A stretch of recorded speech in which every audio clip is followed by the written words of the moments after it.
নবীজি জানায় দিয়েছেন, আবু হুরায়রা রাদিয়াল্লাহু তাআলা আনহু থেকে বর্ণিত, কিয়ামতের দিন সর্বপ্রথম একজন শহীদের বিচার করা হবে। রক্তাক্ত অবস্থায় আল্লাহর সামনে হাজির। জিজ্ঞাসা করবে, এই অবস্থা কেন? লোকটা বলবে, আল্লাহ আপনার দ্বীন আপনার জমিনে প্রতিষ্ঠা করার জন্য কাফেরদের বিরুদ্ধে লড়াই করে আমি আমার জীবনটা দিয়ে দিয়েছি। আল্লাহ তাআলা বলবেন, তুমি যে জিহাদ করেছো কেন করেছো? লোকটা বলবে, আল্লাহ আপনার সন্তুষ্টির জন্য করেছি। আল্লাহ তাআলা বান্দার মনের খবর জানে। আল্লাহ তাআলা বলবে, বান্দা তুমি মিথ্যা বলতেছো। আমি জানি তুমি জিহাদ করেছো যাতে করে দুনিয়ার মানুষ তোমার বীরত্বের প্রশংসা করে, তোমাকে বীর বলে, বাহাদুর বলে। বান্দা, যে উদ্দেশ্যে জিহাদ করেছো দুনিয়ায় তুমি তা পেয়ে গেছো। সুতরাং আজকে আমি আল্লাহর তরফ থেকে তোমার জন্য কিছু নাই, তুমি চলে যাও, তোমার ঠিকানা হলো চিরস্থায়ী জাহান্নাম। 2 নম্বরে আল্লাহ তাআলা একজন দানবীরকে ডাকবে। আল্লাহ তাআলা জিজ্ঞাসা করবে, আমি তোমারে সম্পদ দিয়েছিলাম, কি করছো? লোকটা বলবে, আল্লাহ আপনার দেওয়া সম্পদ আমি দান সাদকা করেছি। কেন করেছো? লোকটা বলবে, আল্লাহ আপনার সন্তুষ্টির জন্য করেছি। আল্লাহ তাআলা বলবে, বান্দা তুমি মিথ্যা বলতেছো। আমি আল্লাহ তোমার অন্তরের খবর জানি। তুমি দান করেছো যাতে করে দুনিয়ার মানুষ তোমাকে দানবীর বলে, দুনিয়ার মানুষ যেন তোমার দানের প্রশংসা করে। এই দুনিয়ায় অনেক মানুষ আছে প্রশংসা পাওয়ার জন্য দান করে, আছে না নাই? আমাদের ঢাকার পাশে একটা জেলা, এক মাদ্রাসার মুহতামিম বলতেছে, বলে, হুজুর দুঃখের কথা কি বলবো, এক আল্লাহর বান্দা মোটা অঙ্কের একটা অ্যামাউন্ট পাঠাইছে মাদ্রাসার জন্য। বড় প্রোগ্রাম, দেশের শীর্ষস্থানীয় ওলামা একরাম আমার মাহফিলে আসে, হাজার হাজার মানুষের উপস্থিতি। উনি আমারে চিরিকুটের মধ্যে লেখা দিছে, এই টাকাটা মাদ্রাসায় দিলাম, কিন্তু আপনি প্রধান বক্তা যখন বয়ান শুরু করবে তার আগে নামটা ঘোষণা দিয়া কইয়া দিয়েন। এখন হুজুরের ব্যস্ততায় আর বলতে মনে নাই। এইবার মাদ্রাসার রিসিট কাইটা ওনারে রিসিট দিয়া দিছে, এই যে রিসিট। উনি কয়, রিসিট লাগবে না, আমার টাকা ফেরত দেন। বলে, কেন? বলে, আপনারে কইছিলাম প্রধান বক্তার আগে আপনি নামটা ঘোষণা দিয়ে দিবেন, দেন নাই কেন? এই জন্য আমার টাকা ফেরত দিয়ে দেন। এইরকম আল্লাহর বান্দাও দুনিয়ায় আছে। 2 বছর আগে যশোর এলাকায়, যশোর বলে একজন দাঁড়াইছে মেম্বারিতে। দেখবেন যখন কেউ নির্বাচন করবে এই সময় খুব দান সাদকা করে বেশি, ঠিক কিনা বলেন? মসজিদে মসজিদে ঘুরে বেশি, মাদ্রাসায় যায় বেশি। কারণ এদেশের মানুষ যারা ক্ষমতায় আসে ওরা ইসলামের বিরোধিতা করলেও নির্বাচনের সময় ঠিকই চিন্তা করে। ইনু মেনন এরাও নির্বাচনের সময় টুপি লাগাইয়া সালাম আলাইকুম দিত আর কি, ঠিক কিনা কন? ওরা তো আর শুদ্ধভাবে সালাম দেয় না, কি কইতো? সালাম আলাইকুম। এই যে নাস্তিক, এই কমিউনিস্ট, এরাও টুপি মাথায় দিত। কেন? কয় এদেশের মানুষের অন্তরে যে দ্বীনের প্রতি মোহাব্বত আছে ওরা বুঝে, ঠিক কিনা কন? এরপরে দুর্ভাগ্যক্রমে ওই মেম্বার হইতে পারে নাই, এক মসজিদে দিয়েছিল ফ্যান। খোঁজ পাইছে ওই এলাকার কেউ ভোট দেয় নাই, আস্তে কইরা মসজিদ থেকে ফ্যান কইলা নিয়ে আসছে। চিন্তা কইরা দেখেন এইরকম দানবীরও আমাদের দেশে আছে না নাই? আল্লাহ তাআলা বলবে, বান্দা তুমি যে উদ্দেশ্যে দান করেছো দুনিয়ায় তুমি তা পেয়ে গেছো। আজকে আমি আল্লাহর তরফ থেকে কিছু নাই, তুমি চলে যাও, তোমার ঠিকানা হলো জাহান্নাম। এরপরে একজন কারি সাহেবকে ডাকবে না, আলেমকে ডাকবে। জিজ্ঞাসা করা হবে, কি ব্যাপার, ইলম শিখছো কেন, কোরআন কেন শিখেছো? লোকটা বলবে, আল্লাহ আপনার সন্তুষ্টির জন্য শিখেছি। আল্লাহ তাআলা বলবে, বান্দা তুমি মিথ্যা বলতেছো, আমি আল্লাহ তোমার অন্তরের খবর জানি। তুমি ইলম শিখেছো, কোরআন শিখেছো যাতে করে দুনিয়ার মানুষ তোমাকে আলেম বলে, হাফেজ বলে, তোমার তিলাওয়াতে যেন তারা বাহবা দেয়, তোমার বয়ান শুনে যেন বাহবা দেয়, তোমার যেন শাইখুল হাদিস বলে, মুফাসসিরে কোরআন বলে। যে উদ্দেশ্যে ইলম অর্জন করেছো দুনিয়ায় তুমি তা পেয়ে গেছো। আজকে আমি আল্লাহর তরফ থেকে তোমার জন্য কিছু নাই, তুমি চলে যাও, তোমার ঠিকানা হলো চিরস্থায়ী জাহান্নাম। এত বড় বড় আমল আল্লাহর সন্তুষ্টির জন্য না করার কারণে কোনো দাম নাই। আল্লাহ তাআলা কোরআনুল কারীমের মধ্যে জানায় দেন, এই যে আমরা দুনিয়ায় যে আমলগুলো করি সব আমল আল্লাহর সামনে হাজির করা হবে। আল্লাহ তাআলা বলেন ওয়াকাদিমনা ইলা মা আমিলু মিন আমালিন ফাজআলনাহু হাবাআম মানসুরা। আমরা যেই আমলগুলো করি ওই আমলগুলো আল্লাহর সামনে হাজির করা হবে। কার সামনে? জোরে কর। বলেন তো ওই আমলগুলো যদি আল্লাহর জন্য না হয় মানুষের জন্য হয়, আল্লাহ তাআলা কি বুঝতে পারবেন কি পারবেন না? কোন আমল যদি জাল আমল হয় আল্লাহ তাআলা ধইরা ফেলতে পারবে। দেখেন একজন লোক গেছে ব্যাংকে 1,00,000 টাকার বান্ডিল নিয়া, ওই বান্ডিলের মধ্যে 20টা ঢুকায় দিছে জাল টাকার নোট। এখন ব্যাংকের মধ্যে যেই মেশিন আছে ওই মেশিন শুধু টাকা গনে তা না, টাকা জাল হইলেও ধরতে পারে কি পারে না। এইবার মেশিনের মধ্যে দিয়ে দিছে, একটু পরে কিরে মেশিন সিগন্যাল দিছে জাল টাকা বের করছে।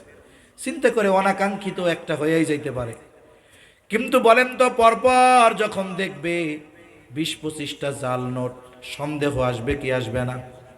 প্রথম বিষয় বলেন তো এই জাল নোটগুলো কি পুনরায় গ্রাহককে ফেরত দেওয়া হবে নাকি? হবে না। ব্যাংক ওইটাকে পাঞ্চ মেশিন দিয়া ছিদ্র কইরা বাতিল বলে গণ্য করবে। দ্বিতীয় অবস্থা কি হবে? তল দিয়া ফোন দিবে পুলিশে, তাড়াতাড়ি একটা ফোর্স পাঠান, আমার এই জায়গায় জাল টাকার কারবারি পাওয়া গেছে। ও পিছনে ঘুরতে ঘুরতে দেখবে পুলিশ আইসা কয় অ্যারেস্ট হিম। ঠিক কিনা বলেন? তাহলে টাকা যদি জাল হয়, 1 নম্বরে টাকা বাতিল, 2 নম্বরে জাল টাকা বহন করার কারণে শাস্তি হয়। আমল যদি আল্লাহর জন্য না হয় ওই আমলটাও জাল আমল হয়। জাল টাকা কি হয়? বলে প্রথম ওইটাকে ধ্বংস করা হয়। আল্লাহ বলেন আমলটা আমি ধ্বংস করব। কেমনে? বলে আমি ওটাকে আল হাবা উল মানসুরে পরিণত করব। হাবা উল মানসুর কাকে বলে? নিশ্চিহ্ন ধুলায় পরিণত করা হবে। আমরা এখন এখানে কোনো ধুলাবালি দেখি না, কিন্তু বাস্তবতা হলো এই জায়গা দিয়েও ধুলাবালি উঠতেছে কিন্তু দেখা যায় না। ঠিক কিনা গো? এমন ধুলি কণায় আল্লাহ পরিণত করবে কেমন যেন সে কোনো আমলই করে নাই। আবার কেন শাস্তি দেওয়া হবে কেন? বলে ইবাদতের একমাত্র হকদার করেন আল্লাহ। এখন যদি কেউ ইবাদত মানুষকে দেখানোর জন্য করে, এটা শিরকের একটা প্রকার। মানুষকে দেখাইয়া আমল করছে, জাল আমল, বাতিল। ইবাদতের হকদার আল্লাহ, মানুষকে দেখানোর জন্য যখন করছে হক নষ্ট হইল কার? এখন এই কারণে শাস্তি হিসাবে তার জাহান্নাম। এই জন্য ইবাদত কবুলের প্রথম এবং প্রধান শর্ত হলো ঈমান তো আছেই, এরপরে যেই প্রথম এবং প্রধান শর্ত হলো আমলটা আমাকে আপনাকে করতে হবে একমাত্র যার সন্তুষ্টির জন্য, তিনি কে? ছোট খাটো যত আমল হোক আল্লাহর জন্য যদি করা হয় ওই আমল আখেরাতে নাজাতের কারণ হতে পারে। আরে একজন দুশ্চরিত্রা নারী সে একটা কুকুররে পানি পান করায়া যদি নাজাত পেয়ে যাইতে পারে, আর আমরা যদি আমলগুলো আল্লাহর জন্য করি আল্লাহ মাফ করবেন আশা করা যায়। ঠিক কিনা বলেন? এজন্য নবীজি বলেন আয়েশা তুমি কোনো ভালো আমলকে ছোট মনে করবা না, আবার কোনো ছোট অন্যায়কেও তুচ্ছ মনে করবা না। কারণ হতে পারে আল্লাহ তাআলা ওই ছোট নেকের কাজের কারণে মাফ করে দিতে পারে, আবার ছোট অন্যায়ের কারণে আল্লাহ তাআলা চাইলে শাস্তিও দিতে পারে। পবিত্র কোরআনুল কারীমের একটা আয়াত ও রাসূল আকরাম সাল্লাল্লাহু আলাইহি ওয়াসাল্লামের অগণিত হাদিস থেকে একটা হাদিস পাঠ করেছি। আল্লাহ তাআলার কাছে তৌফিক চাই, আল্লাহ তাআলা অল্প সময়ের মধ্যে কিছু কথা আমাকে বলার তৌফিক দেন, যে কথাগুলো আমাদের সবার দুনিয়া এবং আখেরাতের জন্য কল্যাণকর হয়। সকলে বলি আমিন। সম্মানিত উপস্থিতি, যে আয়াতখানা আপনাদের খেদমতে তিলাওয়াত করেছি, উক্ত আয়াতের মধ্যে আল্লাহ সুবহানাহু ওয়া তাআলা ঈমানদার নারী এবং পুরুষ যদি আমলে সলেহ করে, সৎ কর্ম করে, আল্লাহ তাআলা এই ঈমানদার নারী এবং পুরুষদেরকে 2 ধরনের পুরস্কার দেওয়ার ঘোষণা দিয়েছেন। কয় ধরনের? 2 ধরনের পুরস্কার দেওয়ার ঘোষণা আল্লাহ তাআলা দিয়েছেন। এক ধরনের পুরস্কার আল্লাহ তাআলা দিবেন দুনিয়ায়, আর এক ধরনের পুরস্কার আল্লাহ তাআলা দিবেন আখিরাতে। একটা মূল নীতি বলা যেতে পারে যে আমরা এই বিষয়টা সব সময় মনে রাখব যে আমরা যখন আল্লাহ তাআলার কোনো আদেশ মান্য করব, এক কথায় আমরা যদি দ্বীনের উপরে নিজেদেরকে পরিচালিত করি, এই দ্বীন মেনে চলার কারণে শুধু উপকার আখিরাতে হবে বিষয়টা এমন নয়, বরং আল্লাহ সুবহানাহু ওয়া তাআলা তার হুকুম আহকাম মেনে চলার কারণে, ভালো কাজ করার কারণে দুনিয়ায়ও আল্লাহ তাআলা কিছু প্রতিদান দিবেন। তবে বাস্তবতা হলো কোনো ভালো কাজের পূর্ণ প্রতিদান আল্লাহ তাআলা দুনিয়াতে দেনও না, দেওয়া সম্ভবও নয়। আবার যারা মন্দ কাজ করে, খারাপ কাজ করে, তাদের এই খারাপ কাজের, পাপাচারের পরিপূর্ণ শাস্তি আল্লাহ তাআলা দুনিয়ায় দেন না, অল্প কিছু দেন। তবে এই মন্দ কাজের পরিপূর্ণ প্রতিদান আল্লাহ তাআলা দিবেন আখিরাতে। অনুরূপভাবে যারা নেকের কাজ করে, ভালো কাজ করে, তাদের এই ভালো কাজের প্রতিদানও আল্লাহ তাআলা পরিপূর্ণভাবে দিবেন আখিরাতে। একথা আল্লাহ তাআলা কোরআনুল কারীমের মধ্যেই বলেছেন, ওয়া ইন্নামা তুওয়াফাউনা উজুরাকুম ইয়াউমাল কিয়ামা। কিয়ামতের দিন মানুষকে তার কর্মের পূর্ণ প্রতিদান দেওয়া হবে।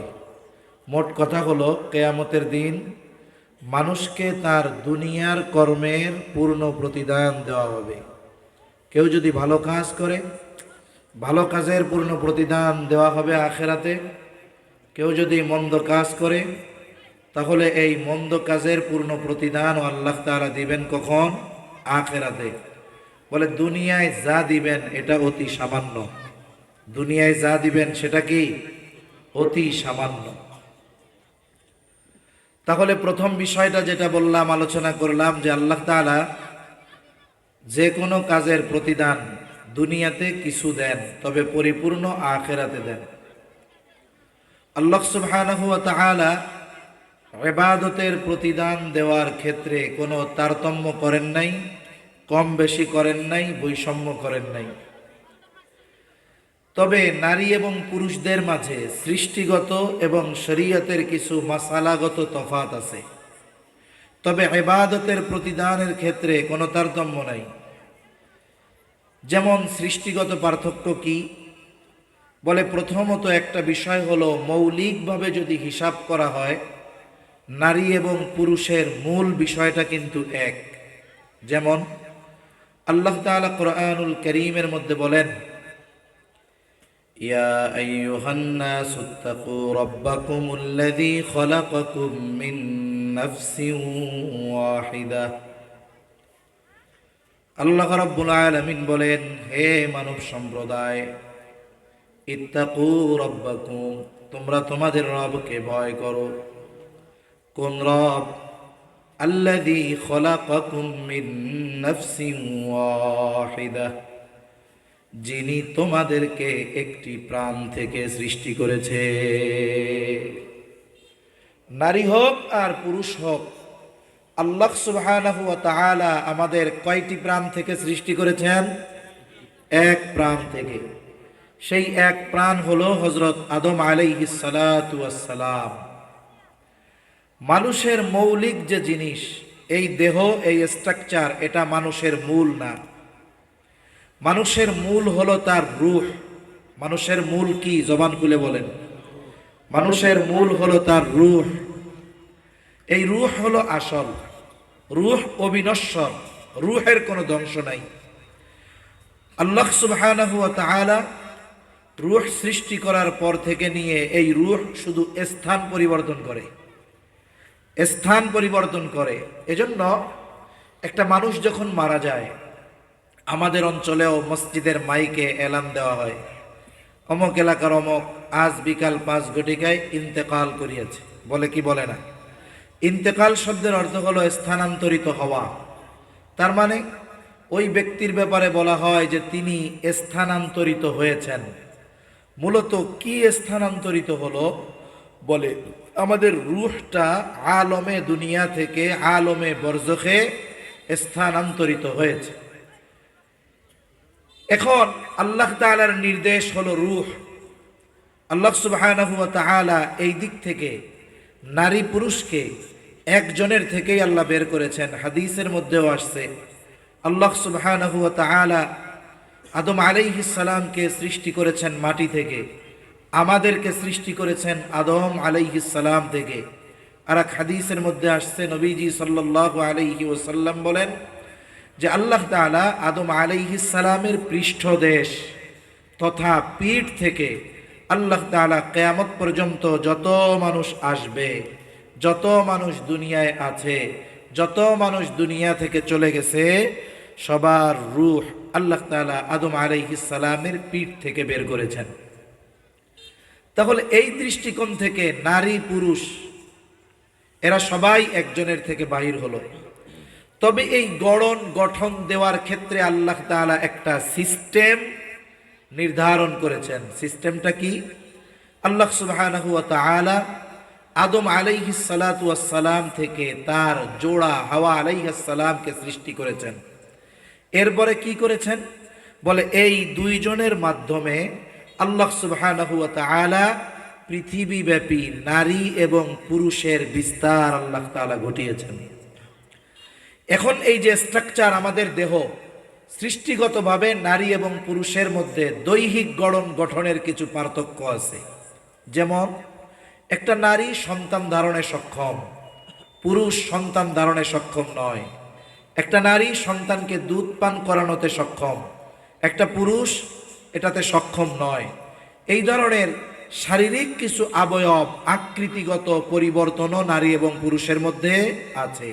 স্বাভাবিকভাবে পুরুষের দাড়ি হয়, স্বাভাবিকভাবে নারীর যদি কোনো অসুস্থতা না থাকে তাহলে সুস্থ কোনো নারীর দাড়ি ওঠে না।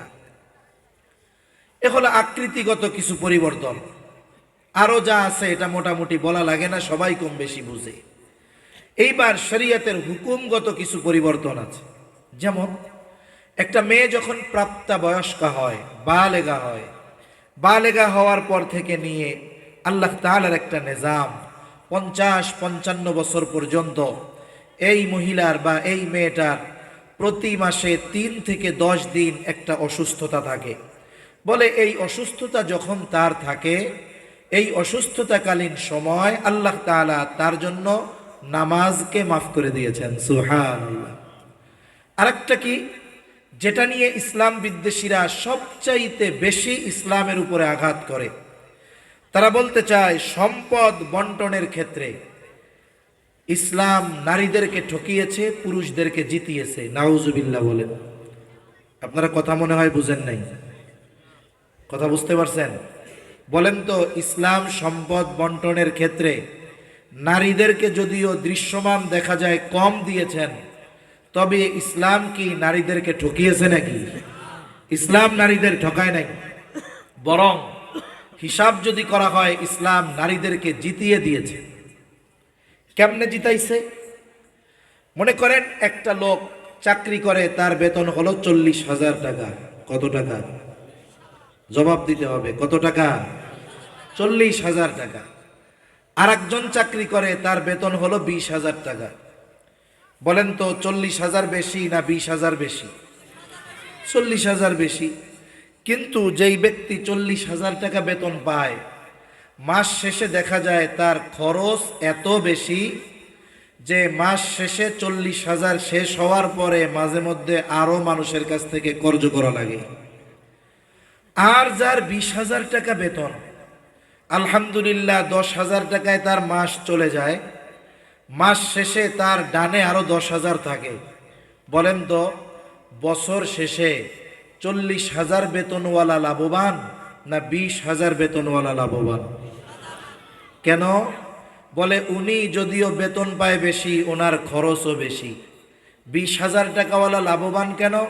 বলে উনি বেতন যদিও কম পায়, যা পায় তার থেকে অর্ধেক খরচ, এই জন্য বাকি অর্ধেক ওনার পকেটে থেকে যায়। যারা এই কথা বলে ইসলাম নারীদেরকে ঠকিয়েছে, এরা মনে হয় ইসলাম পূর্বকালীন সময় নারীদের অবস্থা সম্পর্কে জানে না। যদি এরা ইসলাম পূর্বকালীন সময় সামাজিকভাবে নারীদের অবস্থার কথা জানত, তাহলে এই মানুষগুলো এই কথা বলার দুঃসাহস করতো না যে ইসলাম নারীদেরকে ঠকিয়ে দিয়েছে। ইসলাম পূর্বকালীন সময়ে তো একটা কন্যা সন্তান হলে তার বেঁচে থাকারই অধিকার ছিল না। বাইতুল্লায় যারা গিয়েছেন, বাইতুল্লাহর পশ্চিম সাইডের দিকে একটা খোলা জায়গা আছে। এই জায়গাতে জাহেলিয়াতের সময় যদি কারো কন্যা সন্তান হতো, তাহলে ওই জায়গায় কন্যা সন্তানকে জীবন্ত পুঁতে ফেলা হতো। এমনকি কোরআনুল কারীমের মধ্যে আল্লাহ তাআলা জানিয়ে দিয়েছেন, ওয়াইদা বুশিরা আহাদুহুম বিল উনসা ওয়াল্লা ওয়াজহুহু মুসওয়াদ্দা ওয়া হুয়া কাযীব। হায় রে, যখন কাউরে সুসংবাদ দেওয়া হইতো যে তোমার একটা কন্যা সন্তান হইছে, ওর চেহারা তখন আর হাস্য উজ্জ্বল থাকতো না। ওর চেহারাটা আমাদের বাংলার মানে উপমা দিয়ে বলি, চেহারাটা কড়াইয়ের কালির মতো হয়ে যাইত। ও যতক্ষণ না ওই কন্যা সন্তানকে জীবন্ত পুঁতে ফেলতে পারতো, ততক্ষণ ওর মনে শান্তি আসতো না। কন্যা সন্তান হওয়াকে সে নিজের সম্মানের জন্য হানিকর মনে করত। কন্যা সন্তান হওয়াকে সে নিজের জন্য লজ্জার কারণ মনে করত। কন্যা সন্তান যদি হইতো, লজ্জায় সে ঘর থেকে বের হতো না, মানুষদেরকে মুখ দেখাইতো না। এটা ইসলাম পূর্বকালীন সময়। তার মানে ওই সময় নারীর বেঁচে থাকারই অধিকার ছিল না। ইসলাম আসলো, নবীজি সাল্লাল্লাহু আলাইহি ওয়াসাল্লাম নারীদের অধিকার প্রতিষ্ঠা করলেন। প্রথমত নারীদেরকে বেঁচে থাকার অধিকার দিলেন। পুরুষদেরকে জানিয়ে দিলেন, তোমার দুইটা কন্যা যদি হয়, দুইটা কন্যাকে ভালো মতো তুমি বড় করো, একে দিন শেখাও, দিনদার পাত্রের হাতে তুলে দাও, তাহলে কি হবে? বলে তুমি দুইটা জান্নাতের মালিক হয়ে যাওয়া। সুবহানাল্লাহ। এখন যদি কারো বেশি হয় তাহলে কি হবে? বলে যতগুলা হবে ততগুলার ব্যাপারে যদি যথাযথভাবে পিতা দায়িত্ব পালন করে, আল্লাহ তাআলা ততগুলো জান্নাতের মালিক তারে বানায় দিবে। সুবহানাল্লাহ বলে। ইসলাম পূর্ববর্তীকালীন সময় কোন নারী যখন মা হতো, এই মা হিসাবেও তার অধিকার প্রতিষ্ঠিত ছিল না। কিন্তু আল্লাহ তাআলা নারীকে মায়ের অধিকার দিলেন। অধিকারটা কত? এক লোক এসে নবীজির কাছে জিজ্ঞাসা করতেছেন, আমার কাছে সবচাইতে বেশি হক প্রাপ্য কে? রাসূল সাল্লাল্লাহু আলাইহি ওয়াসাল্লাম বললেন, উম্মুকা, তোমার মা। সে জিজ্ঞাসা করে, সুম্মা মান, এরপরে কে? নবীজি আবার বললেন, তোমার মা। সে আবার জিজ্ঞাসা করতেছে, সুম্মা মান, এরপরে কে? নবীজি আবার বললেন, তোমার মা। চতুর্থবার যখন সে জিজ্ঞাসা করলো যে এরপরে কে, নবীজি বললেন, তোমার পিতা আর অন্যান্য যারা আছে তারা। তাহলে মা হিসাবে নারীর অধিকার প্রতিষ্ঠিত করলো ইসলাম। কন্যা হিসাবে নারীর অধিকার প্রতিষ্ঠিত করলো ইসলাম। আবার দেখেন, জাহেলিয়াতের সময় স্ত্রী হিসাবেও একটা নারীর অধিকার সমাজে ছিল না, কিন্তু ইসলাম স্ত্রী হিসাবেও নারীর অধিকার প্রতিষ্ঠিত করেছে। শুধু তাই না, গোটা হায়াতে একটা মেয়ের কোনো খরচ নাই। একটা মেয়ের কোনো কি নাই? খরচ নাই। মনে করেন একটা মেয়ে যখন দুনিয়ায় ভূমিষ্ঠ হলো, দুনিয়ায় আসলো, প্রথমত কন্যা সন্তান হওয়ার কারণে পিতার প্রতি সুসংবাদ, এরে মানুষ করো, দিনদার পাত্রের হাতে তুলে দাও, জান্নাতের মালিক হয়ে যাও। এখন এই সন্তান, কন্যা সন্তান বাবার বাড়িতে আছে, এখন তার পরিচয় হলো সে একটা সন্তান, একটা মেয়ে। এখন এই পিতা এই সন্তান তথা এই মেয়ের যাবতীয় খরচ বহন করতে বাধ্য। কতদিন? বলে তার বিবাহ না হবে যতদিন।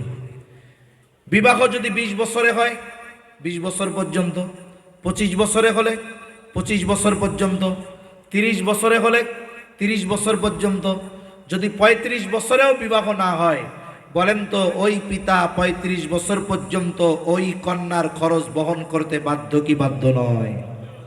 বাধ্য। কিন্তু একটা ছেলে যদি হয়, ছেলের ক্ষেত্রে কি হবে? বলে একটা পিতা ছেলের খরচ বহন করতে বাধ্য ততদিন, ছেলে নাবালেগ থাকবে যতদিন। একটা ছেলে সর্বোচ্চ কয় বছরে বালেগ হয়? হাদিসের মধ্যে আসছে, আহাদ্দুল বুলুগ বালেগ হওয়ার সর্বশেষ সময়সীমা হলো 15 বছর।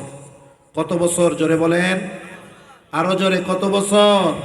15 বছর। এই যে গতকাল না পরশুদিন ঢাকার কেরানীগঞ্জে চুনুকুটিয়ায় একটা ব্যাংক ডাকাতির ঘটনা ঘটছে। অনেকে হয়তো জানেন, অনেকে হয়তো জানেন না। এরা কি করছে, খেলনা পিস্তল নিয়ে গেছে আর কি ডাকাতি করতে। যারা গেছে একজনের বয়স 18-র কোঠায়, আর একজনের বয়স 16-র কোঠায়, কিন্তু এদের অপরাধ অনুযায়ী এদেরকে শাস্তি দেওয়া যাবে না। কেন? বলে সরকারের বালেগ হওয়ার নির্ধারিত সময় হলো 18 বছর। এখন এদেরকে ধরা হবে কিশোর। তার মানে এখন এদের এই অপরাধের যেই শাস্তি হওয়া দরকার সেই শাস্তি তাদের দেওয়া হবে না। কেন? বলে এরা এখনো বালেগ হয় নাই, প্রাপ্তবয়স্ক হয় নাই। এই কারণে সরকার ঘোষিত সময় 18 বছর বালেগ হওয়ার হতে পারে, কিন্তু ও বিষয় একদিকে রাখেন।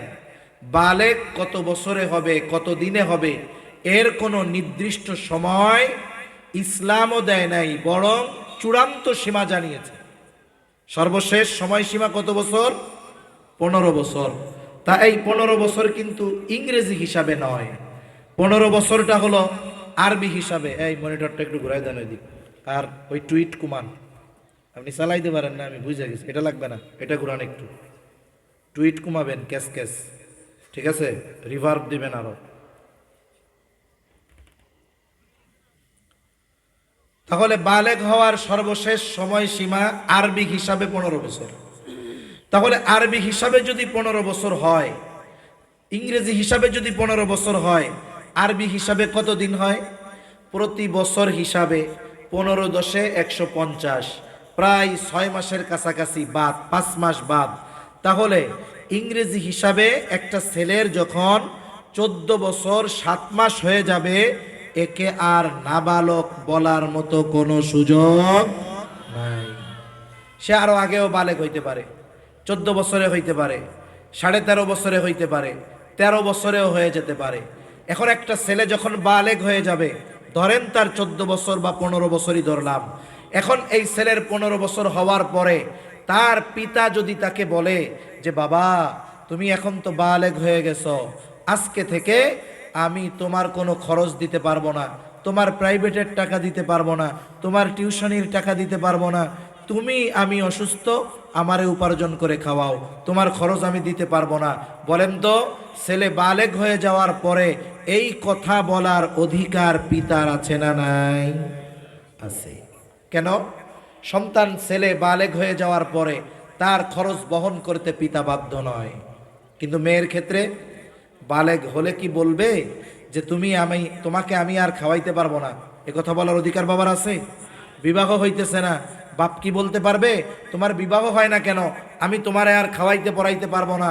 তার মানে দেখেন, বাবার ঘরে মেয়ের যতদিন না বিবাহ হবে ততদিন পর্যন্ত মেয়ের খরচ দিতে বাবা বাধ্য। আর ছেলের ব্যাপারে বাবা বাধ্য কতদিন? বলে ছেলে নাবালক থাকবে যতদিন। এখন বুঝে থাকলে বলেন, বাবার ঘরে ছেলে জিতলো না মেয়ে জিতলো? মেয়ে জিতে গেছে। এরপরে মেয়েটার জন্য একটা সম্বন্ধ আসছে, ছেলে দেখতে আসছে। ছেলে খুব স্মার্ট, উচ্চ শিক্ষিত, চেহারাও অনেক সুন্দর, সব কিছু ঠিক আছে। ছেলেও মেয়ে পছন্দ করেছে, মেয়েও ছেলেরে পছন্দ, মেয়ের বাড়ির সবার ছেলেকে পছন্দ। এখন বিবাহের আগে ছেলে একটা কথা বলতেছে যে দেখেন, আমারও আপনাদেরকে পছন্দ হয়েছে, আমাকেও আপনাদের পছন্দ হয়েছে, আমি এই বিবাহে রাজি, তবে একটা শর্ত আছে। কি শর্ত? যে আপনার মেয়েকে বা আপনাদের মেয়েকে আমি বিবাহ করব, শর্ত হলো তার যত খরচপত্র আছে, খাদ্য, বস্ত্র, চিকিৎসা, বাসস্থান, এই সমস্ত খরচ আপনাদের বহন করতে হবে। বলেন তো, এই প্রস্তাব যদি কোনো ছেলে কোনো মেয়ের বাবাকে দেয়, মেয়ে যদি কালো হয়, মেয়ে যদি খোড়াও হয়, মেয়ে যদি বোবাও হয়, বলেন তো ওই বাপ ওই সুদর্শন ছেলের সাথে মেয়ে বিবাহ দিবে? বরং এই প্রস্তাব যদি এই জায়গায় কেউ দেয়, আগে তারে ধরে পিটানি দিবে। ঠিক কিনা কর? যে বিবাহ করতে আসছো আর তুমি বিয়া করবা আর খরচ চালামো আমি, বেটা ভাগ এখান থেকে। তার মানে একটা ছেলে তো এই বিবাহের ব্যাপারে কবুল বলে তখন, এর আগে ওই মেয়ের খাদ্য, বস্ত্র, চিকিৎসা, বাসস্থান সহ মৌলিক যত চাহিদা আছে সব কিছু পূরণ করার প্রতিশ্রুতিবদ্ধ হয়ে এরপরে সে কবুল বলতে পারে, ঠিক কিনা কর? এখন মেয়েটা কোথায় গেল? স্বামীর ঘরে। বলেন তো, স্বামীর ঘরে যাওয়ার পরে তার সব খরচ চালাতে বাধ্য কে? স্বামী। আল্লাহ না করুন কারো ব্যাপারে যদি এমনটা হয়ে যায় যে মেয়েটার বিবাহ হয়েছিল, মেয়েটা ওই বাড়িতে সংসার করতে পারে নাই। আমাদের সামাজিক কিছু রোগ আছে, নিম্ন মন মানসিকতা আছে আমাদের। যেমন কারো যদি বিবাহ বিচ্ছেদ হয়, কোনো মেয়ে যদি তালাক প্রাপ্ত হয়, একতরফাভাবে আমরা তালাকের জন্য ওই মেয়েটাকে দোষারোপ করতে থাকি। এটা ঠিক নয়। বিবাহ বিচ্ছেদ অনেক সময় মেয়ে নয়, অন্য কারণেও হতে পারে। যেমন আমাদের দেশে অনেক দিনদার বাবা আছে, মেয়েটাও দিনদার, বাপও দিনদার, কিন্তু বিবাহ দেওয়ার সময় যখন কোনো মালদারের পক্ষ থেকে প্রস্তাব আসে, দিনদার বাবা তখন আর দিন টোকায় না, তখন মাল টোকায়। কথা ভুল বললাম নাকি? আছে না এরকম অনেক বাবা? এখন যদি কেউ বলে, ভাই আপনি দিনদার, আপনার মেয়েটাও আলেমা দিনদার, আপনি এরকম একজন বদ্দিনের সাথে বিয়া দিলেন কেন? অসুবিধা নাই, টাকা পয়সা আছে তো ঠিক হয়ে যাবে। এখন মনে করেন ওই মেয়েটা চট্টগ্রাম শহরে থাকে, স্বামীর ডুপ্লেক্স বাড়ি আছে, খুব আলিশান বাড়ি। এখন ওই মেয়েটা ওই বাড়িতে গিয়ে দেখে যে তার স্বামী এবং স্বামীর পরিবারের মধ্যে দিনের কোনো বালাই নাই। স্বামী পরনারীতে আসক্ত, স্বামী মাদকাসক্ত, প্রতিদিন রাতে ওই বাড়িতে মদের আসর বসায়, এমনকি স্বামী তাকে জোরাজুরি করে, তার বন্ধুদের সামনে তার চেহারা অনাবৃত করে বন্ধুদের সামনে নিয়ে যেতে চায়। বলেন তো, এই রকম একটা বাড়িতে যতই আলিশান ব্যবস্থা থাকুক না কেন, একজন দিনদার মেয়ের জন্য ওই বাড়িটা ছোটখাটো জাহান্নামের মতো হয়ে যাবে কি যাবে না? এখন মেয়ে সংসার করতে পারে নাই, বিবাহ বিচ্ছেদ হয়ে গেছে, আবার বাবার বাড়িতে আসছে। আমাদের সমাজের সমস্যা কি? দুইজন লোক কথা বলতেছে, একজন বলে যে অমক চাচা দিনদার, কিন্তু ওনার মেয়েটারে বিয়া দিছিল এক মালদারের সাথে, কিন্তু মেয়েটা খুব ভালো, মেয়েটা খুব ভালো মেয়ে। এখন আর একজন পাশের থেকে মুখটা বাঁকা করে বলবে, ইতারে বালানো খোঁজ, আপনাদের ভাষায় বলতেছে আর কি, ইতারে কম ন খোঁজ, বালামাইয়া হইলে তালাক খাইতো না, ঠিক কিনা বলেন? কি বলে যে ভালো মেয়ে যদি হইতো তাহলে তো স্বামীর ঘর করতে পারতো, ভালো মেয়ে হইলে কি তালাক খাইতো? এখন বলেন তো, এই মেয়েটা যে তালাক প্রাপ্তা বা বিবাহ বিচ্ছেদ হয়েছে, এই জন্য কি মেয়েটার কোনো দোষ আছে? দোষ নাই। এজন্য এই বিষয়টা আমরা খেয়াল রাখবো। একটা মেয়ে যদি স্বামীর ঘর না করতে পারে, সে যদি তালাক প্রাপ্তা হয় বা বিবাহ বিচ্ছেদ হয়, একতরফা ভাবে এই বিবাহ বিচ্ছেদের জন্য কোনো মেয়েকে দোষারোপ করা যাবে না। এখন আল্লাহ না করুক স্বামীর ঘর থেকে বিবাহ বিচ্ছেদ হয়েছে, এখন আবার বাবার ঘরে আসছে। শরীয়ত কি বলে? শরীয়ত বলে পুনরায় যতদিন এই মেয়েটার আবার বিবাহ না হবে, ততদিন আবার তার বাবা তার খরচ বহন করতে বাধ্য। আর যদি তার সংসার জীবন ভালো মতো চলে, আল্লাহ তাআলা তাকে সন্তান দান করলেন, স্বামী ইন্তেকাল করলেন, এখন ছেলেরা আছে, আরে শরীয়ত সন্তানদের ব্যাপারে কঠোরভাবে জানিয়ে দিয়েছে যে তুমি তোমার এই মায়ের খেদমত যথাযথভাবে করবা। শুধু তাই না, মাকে আচরণের মাধ্যমেও কোনো কষ্ট দেওয়া যাবে না। এই জন্য নবীজি সাল্লাল্লাহু আলাইহি ওয়াসাল্লাম কঠোর আরোপ করেছেন। প্রসিদ্ধ একটা হাদিস, রমজান মাস আসলে আমরা অধিকাংশ সময় বলি, নবীজি খুতবা দেওয়ার জন্য মেম্বারে উঠতেছেন আর আমিন বলতেছেন। পরপর 3 বার নবীজি আমিন বললেন, কিন্তু কোন কারণে বললেন কেউ জানে না। সাহাবায়ে কেরাম জিজ্ঞাসা করলো, ইয়া রাসূলুল্লাহ, আপনি মেম্বারের সিঁড়ি অতিক্রম করতেছিলেন আর আমিন বলতেছিলেন, কারণটা কি?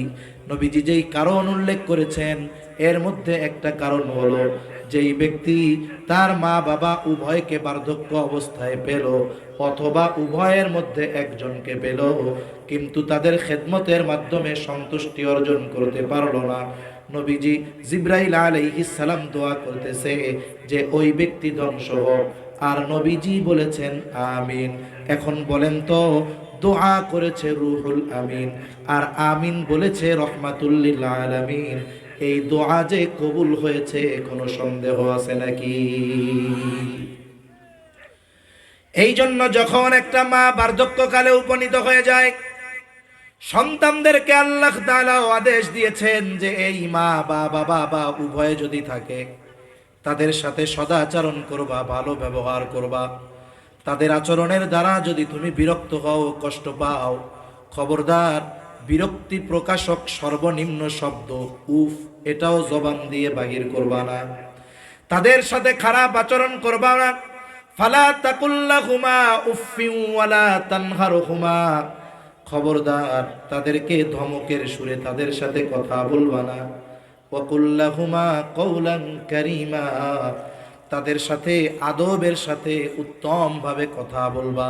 চিন্তা কইরা দেখেন, আল্লাহ সুবহানাহু ওয়া তাআলা পিতা মাতার সাথে সদাচরণের কথা উল্লেখ করতে গিয়ে ইহসান শব্দটা ব্যবহার করেছেন।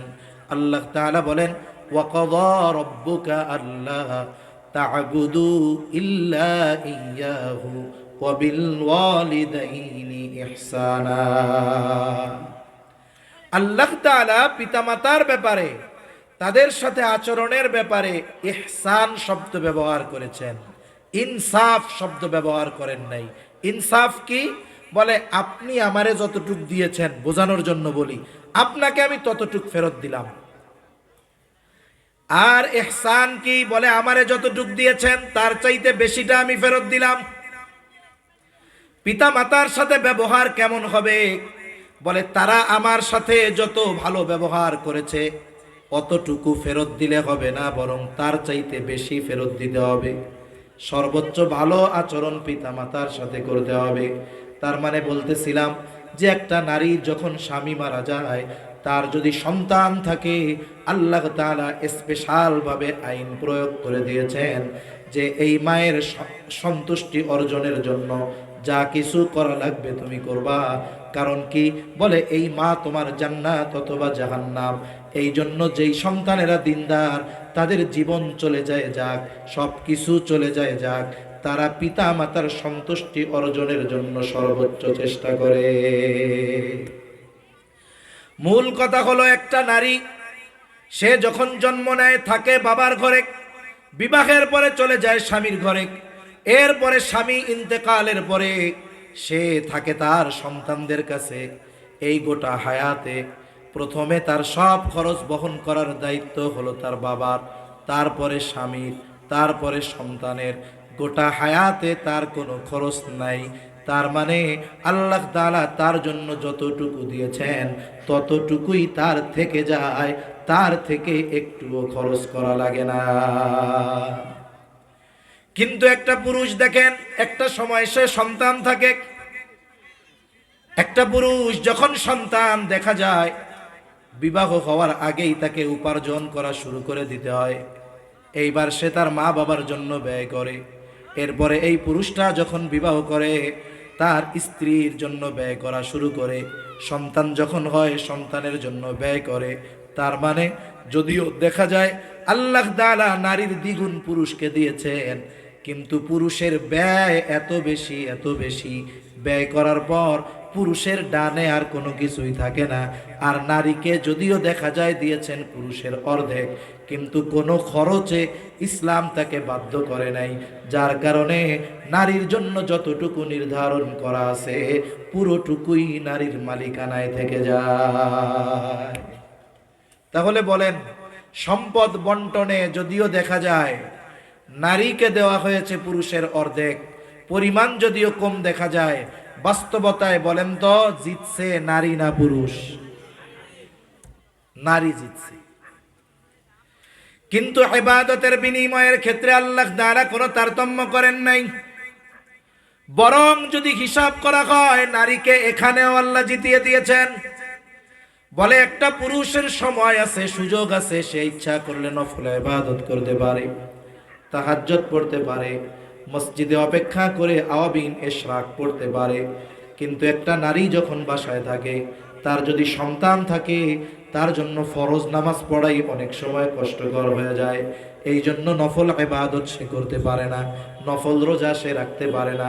এই যে স্বামীর মা বাবার খেদমত করে, এই জন্য নফল ইবাদত করতে পারে না। স্বামীর জন্য রান্না করে, অন্যান্য আত্মীয় স্বজন আসলে সেবা করে, তাদের খেদমত করে।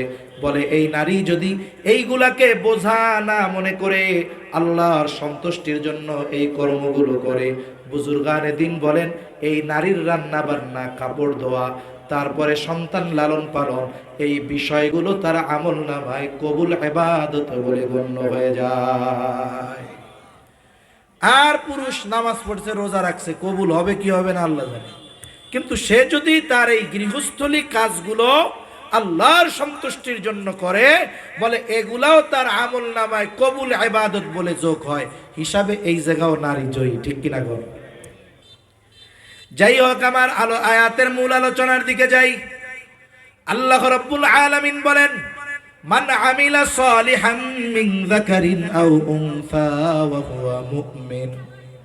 আল্লাহ রাব্বুল আলামিন বলেন, মান আমিলা সালিহা, যে নেক আমল করে, মিন যাকারিন আও উনসা, নারী হোক অথবা পুরুষ, ওয়া হুয়া মুমিন, আর সে মুমিন। সোজা কথায় হলো, মুমিন নারী অথবা পুরুষ যদি আমলে সালেহ করে, তাহলে এই মুমিন নারী অথবা পুরুষের জন্য কয় ধরনের পুরস্কার? জোরে গণ, জোরে বলেন কয় ধরনের? আপনারা কি সজাগ আছেন? আসেননি? তাকবীর দেন তো, নারায়ে তাকবীর। আরো জোরে নারায়ে তাকবীর। মোটামুটি একটু মনে হয়েছে ঘুম ভাঙছে আপনারা নারায় তাকবীর দেন না, ওই পাশ দিয়া টঙ্গীর মাঠে নারায় তাকবীর কইয়া হুজুর কপিডে সাইজ করে ফেলতেছে। তাহলে ইমানদার নারী অথবা পুরুষ যদি আমলে সালেহ করে, কয় ধরনের পুরস্কার? জোরে বলেন কয় ধরনের? আমি ইমানের ব্যাপারে আলোচনায় যাব না, আমি আমলে সালেহের বিষয় নিয়ে কয়েকটা কথা আপনাদের সাথে একটু মুযাকারা করব। প্রথম বিষয় হলো, ঈমান তো সবচাইতে দামি এক সম্পদ। বলে ঈমান যদি না থাকে, কোনো ভালো কাজ আল্লাহ তাআলার কাছে আখিরাতে প্রতিদান পাওয়ার যোগ্য বলে বিবেচিত হয় না। এই দুনিয়ায় কাফেররাও অনেক ভালো কাজ করে, কাফেররা অনেক দান সাদকা করে। বলে এদের ভালো কাজের প্রতিদান কি হয়? বলে আল্লাহ যা দিবে পুরাটুকি দুনিয়ায় দিয়া দেয়, আখেরাতে ওদের জন্য কিছু নাই। কেন? বলে আখেরাতের খাতা খুলতে হইলে ইমানদার হওয়া লাগবে। ঠিক কিনা বলে? আর ইমানদার যদি নেক আমল করে, দুনিয়ায়ও কিছু দেয়, আখেরাতে আল্লাহ পরিপূর্ণ দেন। এই জন্য আমার আপনার আমলগুলোকে যদি আখেরাতে প্রতিদান পাওয়ার যোগ্য হিসাবে গড়ে তুলতে হয়, ঈমান লাগবেই লাগবে। এটা কম্পালসারি শর্ত, লাগবেই লাগবে। সাথে সাথে এই ঈমানটাকে আমরা শিরিক মুক্ত রাখবো, কারণ শিরিক মুক্ত ঈমান এটা যদি না থাকে, ঈমান যদি ত্রুটি বিচ্যুতি হয়, ঈমানের মধ্যে যদি ত্রুটি বিচ্যুতি থাকে, দেখা যাবে আমার আমলগুলো আল্লাহ তাআলার কাছে গ্রহণযোগ্য হবে না। এই জন্য আমাদের ঈমানকে ত্রুটি মুক্ত রাখার জন্য সর্বপ্রথম জরুরি যেই কাজটা, সেটা হলো সকল ধরনের শিরিক থেকে বেঁচে থাকা। এখন আপনি শিরিক থেকে বেঁচে আছেন, সম্ভবত তাফসীরে রুহুল মাআনির মধ্যে আসছে, কথা জেহেনে আসলো তাই বলি। কিয়ামতের দিন এক লোক আল্লাহর সামনে হাজির হবে, এর কোনো আমল নেই, একেবারে এ টু জেড কোনো আমল নেই। আল্লাহ সুবহানাহু ওয়া তাআলা শুধুমাত্র এই ব্যক্তির আমল কি? বলে ও কোনোদিন আল্লাহর সাথে শিরিক করে নাই। শুধুমাত্র এই কারণে আল্লাহ তাআলা কিয়ামতের দিন তারে মাফ করে দিবে। সুবহানাল্লাহ। আল্লাহ তাআলাও বলছে, ইন্নাল্লাহা লা ইয়াগফিরু আন ইউশরাকা বিহি ওয়া ইয়াগফিরু মা দুনা যালিকা লিমান ইয়াশা। হায়রে, কেউ যদি আল্লাহর সাথে শিরিক না করে, এই শিরিক ব্যতীত বাকি যত গুনাহ আছে আল্লাহ তাআলা যদি চান গুনাহগুলো মাফ করে দিবেন। কিন্তু শিরকের গুনাহ করে তাওবা করে না, আল্লাহ তাআলা গুনাহগুলো ক্ষমা করবে না। এই জন্য আমার আপনার আমলটা যদি আসলেও কাজে লাগাতে হয়, আমাকে আপনাকে শিরিক মুক্ত ঈমানের অধিকারী হতে হবে। এখন ঈমানটা শিরিক মুক্ত, ঈমানটা খাঁটি। নবীজিও বলেন আখলিস দীনাকা ইয়াকফিকাল আমালুল কলিল। নবীজি বলেন তোমার ঈমান খাঁটি করো, অল্প আমল নাজাতের জন্য যথেষ্ট হয়ে যাবে। এখন ঈমান খাঁটি বলে নেক আমল করো। আল্লাহ তাআলা এই জায়গায় আমলে সালেহ বলেছেন, আমলে সালেহ সৎ কর্ম, নেক আমল। এখন বিষয় হলো বুজুর্গানে দিন বলেন একটা মানুষ নামাজ পড়লেই তার নামাজ আল্লাহর কাছে কবুল হয় না, তার মানে আমল করলেই সেটা সৎ আমল হয় না। বরং কিছু শর্তের আলোকে যদি মানুষ আমল করে, ওই আমল অল্প যদি হয়, ওই আমলগুলো যিনি কবুল করে নেন তিনি কে? এখন আমি আপনি আমার আপনার আমল যদি আল্লাহর কাছে কবুল করাতে চাই, এক নাম্বার যেই জিনিসটা লাগবে, বলে আমি আপনি যেই আমল করি না কেন একমাত্র আল্লাহ তাআলাকে দেখানোর জন্য করতে হবে। দুনিয়ার মানুষকে দেখানোর জন্য যদি কেউ আমল করে, ওই আমল নাজাতের কারণ তো হবেই না, বরং পরকালে শাস্তির কারণ হয়ে দাঁড়াবে। প্রসিদ্ধ হাদিস আমরা সকলেই জানি, নবীজি জানায় দিয়েছেন, আবু হুরায়রা রাদিয়াল্লাহু তাআলা আনহু থেকে বর্ণিত, কিয়ামতের দিন সর্বপ্রথম একজন শহীদের বিচার করা হবে। রক্তাক্ত অবস্থায় আল্লাহর সামনে হাজির। জিজ্ঞাসা করবে এই অবস্থা কেন?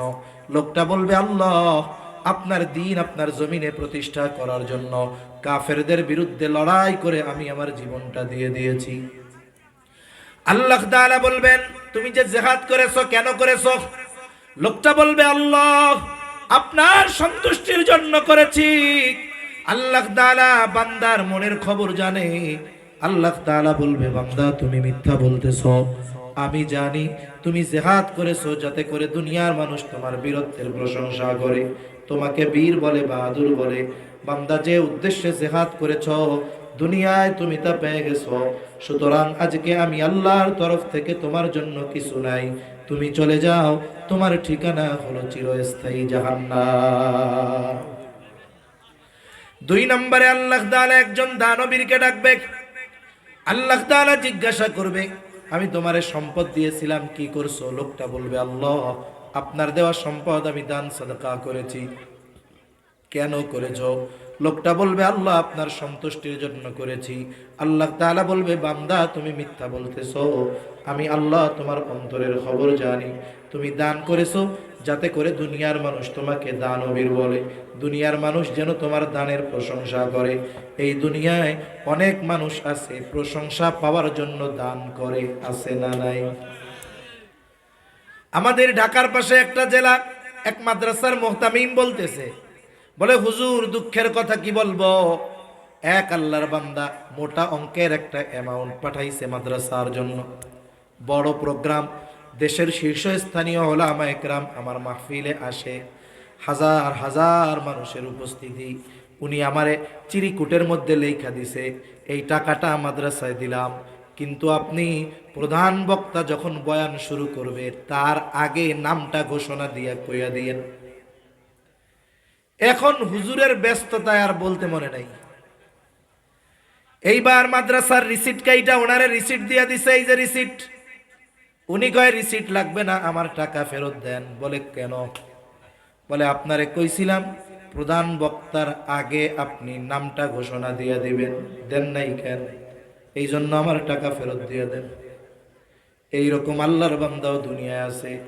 2 বছর আগে যশোর এলাকায়, যশোর বলে একজন দাঁড়াইছে মেম্বারিতে, দেখবেন যখন কেউ নির্বাচন করবে এই সময় খুব দান সাদকা করে বেশি, ঠিক কিনা বলেন? মসজিদে মসজিদে ঘুরে বেশি, মাদ্রাসায় যায় বেশি। কারণ এদেশের মানুষ যারা ক্ষমতায় আসে ওরা ইসলামের বিরোধিতা করলেও নির্বাচনের সময় ঠিকই চিন্তা করে। ইনু মেনন এরাও নির্বাচনের সময় টুপি লাগাইয়া সালাম আলাইকুম দিত আর কি, ঠিক কিনা কন? ওরা তো আর শুদ্ধভাবে সালাম দেয় না, কি কইতো সালাম আলাইকুম। এই যে নাস্তিক, এই কমিউনিস্ট, এরাও টুপি মাথায় দিত কেন? কয় এদেশের মানুষের অন্তরে যে দ্বীনের প্রতি মোহাব্বত আছে ওরা বুঝে, ঠিক কিনা কন? এরপরে দুর্ভাগ্যক্রমে ওই মেম্বার হইতে পারে নাই, এক মসজিদে দিয়েছিল ফ্যান, খোঁজ পাইছে ওই এলাকার কেউ ভোট দেয় নাই, আস্তে কইরা মসজিদ থেকে ফ্যান কইলা নিয়ে আসছে। চিন্তা কইরা দেখেন এইরকম দানবীরও আমাদের দেশে আছে না নাই? আল্লাহ তাআলা বলবে, বান্দা তুমি যে উদ্দেশ্যে দান করেছো দুনিয়ায় তুমি তা পেয়ে গেছো, আজকে আমি আল্লাহর তরফ থেকে কিছু নাই, তুমি চলে যাও, তোমার ঠিকানা হলো জাহান্নাম। এরপরে একজন কারি সাহেবকে ডাকবে না, আলেমকে ডাকবে, জিজ্ঞাসা করা হবে কি ব্যাপার, ইলম শিখছো কেন, কোরআন কেন শিখেছো? লোকটা বলবে আল্লাহ আপনার সন্তুষ্টির জন্য শিখেছি। আল্লাহ তাআলা বলবে, বান্দা তুমি মিথ্যা বলতেছো, আমি আল্লাহ তোমার অন্তরের খবর জানি। তুমি ইলম শিখেছো, কোরআন শিখেছো যাতে করে দুনিয়ার মানুষ তোমাকে আলেম বলে, হাফেজ বলে, তোমার তিলাওয়াতে যেন তারা বাহবা দেয়, তোমার বয়ান শুনে যেন বাহবা দেয়, তোমার যেন শাইখুল হাদিস বলে, মুফাসসিরে কোরআন বলে। যে উদ্দেশ্যে ইলম অর্জন করেছো দুনিয়ায় তুমি তা পেয়ে গেছো, আজকে আমি আল্লাহর তরফ থেকে তোমার জন্য কিছু নাই, তুমি চলে যাও, তোমার ঠিকানা হলো চিরস্থায়ী জাহান্নাম। এত বড় বড় আমল আল্লাহর সন্তুষ্টির জন্য না করার কারণে কোনো দাম নাই। আল্লাহ তাআলা কোরআনুল কারীমের মধ্যে জানায়া দেন, এই যে আমরা দুনিয়ায় যে আমলগুলো করি সব আমল আল্লাহর সামনে হাজির করা হবে।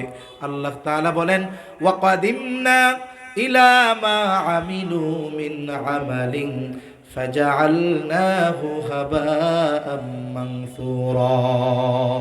আমরা যেই আমলগুলো করি ওই আমলগুলো আল্লাহর সামনে হাজির করা হবে। কার সামনে? জোরে কর। বলেন তো ওই আমলগুলো যদি আল্লাহর জন্য না হয় মানুষের জন্য হয়, আল্লাহ তাআলা কি বুঝতে পারবেন কি পারবেন না? কোন আমল যদি জাল আমল হয় আল্লাহ তাআলা ধইরা ফেলতে পারবে। দেখেন একজন লোক গেছে ব্যাংকে 1 লক্ষ টাকার বান্ডিল নিয়া, ওই বান্ডিলের মধ্যে 20টা ঢুকায় দিছে জাল টাকার নোট। এখন ব্যাংকের মধ্যে যেই মেশিন আছে ওই মেশিন শুধু টাকা গনে তা না, টাকা জাল হইলেও ধরতে পারে কি পারে না? এইবার মেশিনের মধ্যে দিয়া দিছে, একটু পরে কিরে মেশিন সিগন্যাল দিছে, জাল টাকা বের করছে। চিন্তা করে অনাকাঙ্ক্ষিত একটা হয়েই যাইতে পারে। কিন্তু বলেন তো পরপর যখন দেখবে 20-25টা জাল নোট, সন্দেহ আসবে কি আসবে না? প্রথম বিষয় বলেন তো এই জাল নোটগুলো কি পুনরায় গ্রাহককে ফেরত দেওয়া হবে নাকি? হবে না। ব্যাংক ওইটাকে পাঞ্চ মেশিন দিয়া ছিদ্র কইরা বাতিল বলে গণ্য করবে। দ্বিতীয় অবস্থা কি হবে? তল দিয়া ফোন দিবে পুলিশে, তাড়াতাড়ি একটা ফোর্স পাঠান, আমার এই জায়গায় জাল টাকার কারবারি পাওয়া গেছে। ও পিছনে ঘুরতে ঘুরতে দেখবে পুলিশ আইসা কয় অ্যারেস্ট হিম, ঠিক কিনা বলেন? তাহলে টাকা যদি জাল হয়, 1 নম্বরে টাকা বাতিল, 2 নম্বরে জাল টাকা বহন করার কারণে শাস্তি হয়। আমল যদি আল্লাহর জন্য না হয় ওই আমলটাও জাল আমল হয়। জাল টাকা কি হয়? বলে প্রথম ওইটাকে ধ্বংস করা হয়। আল্লাহ বলেন আমলটা আমি ধ্বংস করব। কেমনে? বলে আমি ওটাকে আল হাবা উল মানসুরে পরিণত করব। হাবা উল মানসুর কাকে বলে? নিশ্চিহ্ন ধুলায় পরিণত করা হবে। আমরা এখন এখানে কোনো ধুলাবালি দেখি না, কিন্তু বাস্তবতা হলো এই জায়গা দিয়েও ধুলাবালি উঠতেছে কিন্তু দেখা যায় না, ঠিক কিনা গণ? এমন ধুলি কণায় আল্লাহ পরিণত করবে কেমন যেন সে কোনো আমলই করে নাই। আবার কেন শাস্তি দেওয়া হবে কেন? বলে ইবাদতের একমাত্র হকদার করেন আল্লাহ। এখন যদি কেউ ইবাদত মানুষকে দেখানোর জন্য করে, এটা শিরকের একটা প্রকার। মানুষকে দেখাইয়া আমল করছে, জাল আমল, বাতিল। ইবাদতের হকদার আল্লাহ, মানুষকে দেখানোর জন্য যখন করছে হক নষ্ট হইল কার? এখন এই কারণে শাস্তি হিসাবে তার জাহান্নাম। এই জন্য ইবাদত কবুলের প্রথম এবং প্রধান শর্ত হলো ঈমান তো আছেই, এরপরে যেই প্রথম এবং প্রধান শর্ত হলো আমলটা আমাকে আপনাকে করতে হবে একমাত্র যার সন্তুষ্টির জন্য, তিনি কে? ছোট খাটো যত আমল হোক আল্লাহর জন্য যদি করা হয় ওই আমল আখেরাতে নাজাতের কারণ হতে পারে। আরে একজন দুশ্চরিত্রা নারী, সে একটা কুকুররে পানি পান করায়া যদি নাজাত পেয়ে যাইতে পারে, আর আমরা যদি আমলগুলো আল্লাহর জন্য করি, আল্লাহ মাফ করবেন আশা করা যায়, ঠিক কিনা বলেন?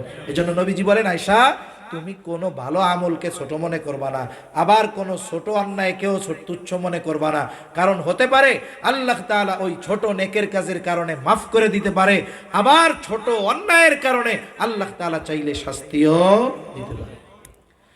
তাহলে 1 নাম্বার শর্ত, সকল আমল একমাত্র কার জন্য হবে? জবান খুলে বলেন। 2 নাম্বার বলে আমলটা হতে হবে নিজের পদ্ধতিতে নয়, নবীজির পদ্ধতিতে, সুন্নাত তরিকায়। বাস্তবতা হলো এই পৃথিবীতে এমন কোনো আমল নাই যেই আমলের সুন্নাত তরিকা নাই। আপনাদের জানা আছে নাকি 2-1টা আমল যেগুলোর পদ্ধতি নবীজি দেখায়া যান নাই? জানা আছে আপনাদের? সব আমলের পদ্ধতি নবী জানায়া দিয়েছে। সাহাবা একরামের মাধ্যমে আমরা প্র্যাকটিক্যাল ভাবে জানতে পেরেছি। দুনিয়াবি কিছু কাজ আছে, ওইগুলাও যদি নবীর তরিকায় করা হয় ইবাদত হয়ে যায়। আর ইবাদতে নবীর তরিকা থাকবে না, এটা হতে পারে না। একজন ব্যক্তি যদি বাথরুম করতে চায়, বাথরুম একদিন যদি 5 বার বাথরুম করে তার সওয়াব হবে না, যদি 1 সপ্তাহ বাথরুম না করে তার গুনাহ হবে না, ঠিক কিনা গণ? কিন্তু বাথরুম করার সময় যদি সুন্নাত তরিকায় করে, বলে এই বাথরুম করাটাও তার আমল নামায় ইবাদত বলে গণ্য হয়ে যায়। এজন্য দুনিয়ার কাজ যেখানে নবীর তরিকায় করলে ইবাদত বলে পরিগণিত হয়, সেইখানে ইবাদত নবীর তরিকায় করা যায় না, এটা মেনে নেওয়ার কোনো সুযোগ নাই। মনে রাখবেন, ইমানের পরে সবচাইতে গুরুত্বপূর্ণ ইবাদত হলো নামাজ। ইমানের পরে সবচেয়ে গুরুত্বপূর্ণ ইবাদত কি? জোরে কোন? নামাজ। নামাজের আদেশ আছে কোরআনে, নামাজের আদেশ আল্লাহ তাআলা কোরআনুল কারীমের মধ্যে করেছেন।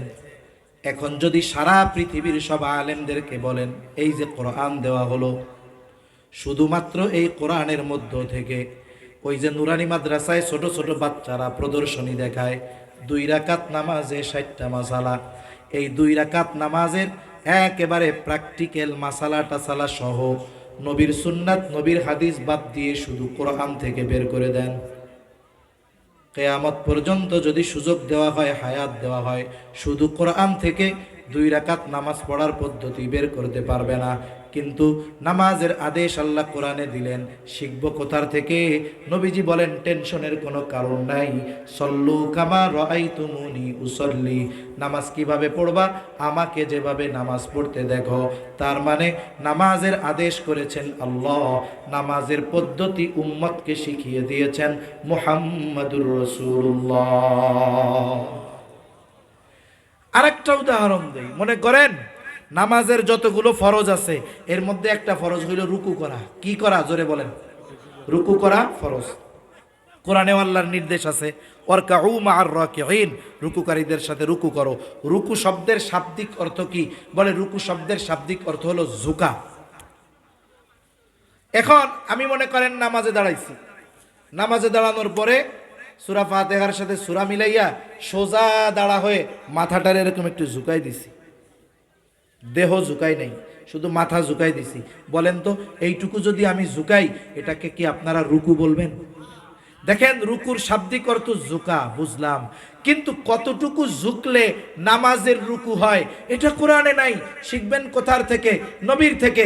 নবী শিখাইয়া দিয়েছেন রুকু কেমনে করবা, এইভাবে দাঁড়ায় আসো, মাথা একটু ঝুঁকাইলে হবে না, একেবারে এলের মতো হয়ে যাইতে হবে, ডালের মতো হয়ে যাইতে হবে, মাথা পিঠ এর উপরে যদি একটা তক্তা রাইখা দেওয়া হয় একেবারে লেভেলিং ভাবে থাকবে। এই রকম যখন তুমি বাঁকা হবা, ঝুঁকবা, কয় এটারে কয় হলো নামাজের রুকু, ঠিক কিনা বলেন? শিখলাম কার থেকে? নবীর থেকে। জোরে বলেন কার থেকে? এজন্য প্রত্যেকটা ইবাদত নবীর তরিকায় হতে হবে। 3 নাম্বার বিষয় বলে যেই ইবাদত করবে সেই ইবাদতের মাসলা মাসাইল গুলো জানবে। এই জন্য নবীজিও বলেন তলাবুল ইলমি ফারিদাতুন আলা কুল্লি মুসলিম, দ্বীনি ইলম শিক্ষা করা প্রত্যেক মুসলমান নরনারীর উপরে ফরজ। বলে কেন ফরজ? যদি সে এই ইলমগুলো অর্জন না করে দেখা যাবে তার জীবনের অনেক ইবাদত করতেছে, হচ্ছে না, সে নিজেও তা বুঝবে না। মনে করেন একজন ব্যক্তি নামাজ পড়বে, এখন যদি তার নামাজের ফরজগুলো না জানা থাকে, বাহিরে ভিতরে 13 ফরজ, নামাজের ওয়াজিবগুলো যদি না জানা থাকে, নামাজ ভঙ্গের কারণগুলো যদি না জানা থাকে, অজু ভঙ্গের কারণ যদি না জানা থাকে, সমস্যাটা কি? বলে নামাজের বাহিরে ভেতরে 13 ফরজ। বলেন তো এই 13 ফরজ থেকে যদি একটা মাত্র ছুটে যায়, 13টা থেকে কয়টা? বলেন তো তার নামাজ থাকবে না যাবে? ব্যান্ড বাতিল। নামাজের ওয়াজিব 14টা, বলে নামাজের ওয়াজিবগুলো থেকে যদি একটা ওয়াজিব ছুটে যায় সাহু সেজদা দিতে হবে, সাহু সেজদা দিলে নামাজ হয়ে যাবে। এখন প্রথম কথা হলো নামাজের ফরজ বাহিরে ভেতরে 13টা, এই 13 ফরজ যদি নামাজির জানা না থাকে তাহলে ফরজ ছুটে গেলে সে টের পাবে নাকি? সে টের না পাক, নামাজের 12টা বেজে গেছে। নামাজের ওয়াজিব 14টা, যদি তার ওয়াজিব 14টা না জানা থাকে, ওয়াজিব যদি ছুটে যায়, সাহু সেজদা যদি না দেয়, নামাজও থাকবে না। ঠিক কিনা গণ? বলে নামাজ ভঙ্গের কারণ 19টা কারণ পাওয়া লাগবে না, একটা পাইলেই যথেষ্ট, নামাজ শেষ। কিন্তু আল্লাহর বান্দা নামাজ ভঙ্গের 19 কারণ জানে না। দেখা গেল নামাজের মধ্যে 19 কারণ থেকে কারণ পাওয়া গেছে, উনি টের পাক আর না পাক ওনার নামাজ আছে না নাই। তাহলে দেখেন নামাজ ভঙ্গের কারণ জানা লাগবে। বলে অজু ভঙ্গের কারণ 7টা জানতে হবে। কেন? বলে অজু যদি নামাজের মধ্যেও ছুটে যায় তাহলে তার নামাজ থাকবে না। আবার দেখেন গোসলের ফরজ জানা লাগবে, যদি না জানে কি হবে? বলে সে অপবিত্র গোসল করা লাগবে। গোসলের ফরজগুলো আদায় হলো না, গোসল হলো না, পবিত্রতা হলো না। আর মনে রাখবেন যেই পবিত্রতা অর্জনের জন্য গোসল দরকার, ওই পবিত্রতা অজুর দ্বারা অর্জিত হয় না। তাহলে সর্বনাশটা কি? বলে অজু হয় নাই, নামাজ নাই, গোসল হয় নাই, নামাজ নাই। আর একটা বিষয়, এই শীতকালীন সময় তো এই জন্য আমরা খেয়াল রাখবো, শীতকালে অজু করতে গেলে সবাই ওই কাকের মতো ডুব দেয় আর কি, তাড়াতাড়ি কোনো মতে শেষ করতে পারলে বাসে। কিন্তু শীতকালীন সময়ে মানুষের ত্বকটা রুক্ষ থাকে, শুকনা থাকে, যার কারণে দেখা যায় যে অনেক সময় পানি ঢালছে, উপর দিয়ে চলে গেছে, জায়গাটা ভিজে নাই, পা ফেটে গেছে, পায়ের ফাঁকের মধ্যে পানি ঢুকে নাই।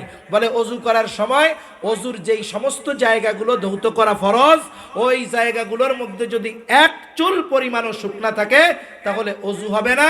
অজু হইল না তো পবিত্রতা হলো না, পবিত্রতা হলো না তো মক্কা শরীফ গিয়া নামাজ পড়লেও কাজ হবে না। এজন্য মাসালা মাসাইল জানার দরকার আছে না নাই? যারা মাদ্রাসায় পড়ে তারা মাদ্রাসা থেকে জানবে। বাবু ভাই